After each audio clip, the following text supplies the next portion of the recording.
So, heute lernen wir, wie man MAN Vorderachse Bremsenbeläge tauschen. Schauen wir mal hier an.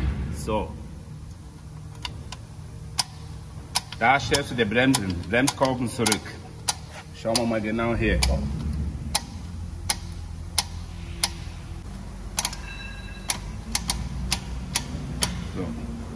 So, jetzt ist Kolben ist zurück. So, zweite ist der Sprint. So, schauen wir mal genau hier an. Ja, okay. Und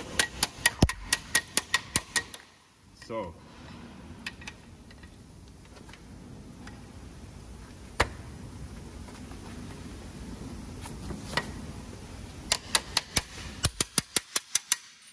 So.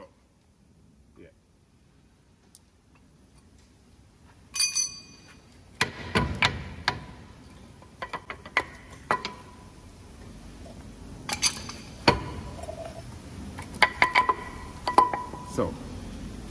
So sieht es aus.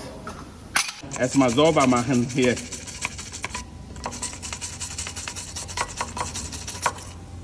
Okay, stopp. Bei Einbau bitte keine Kupferparts bei der Lkw. So, es wäre trocken angebaut.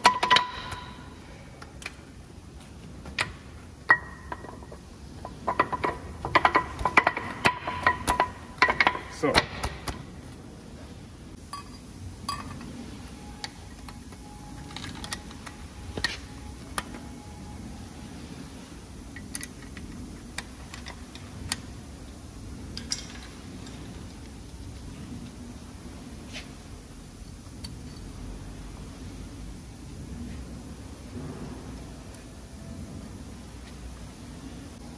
So, jetzt machen wir fest.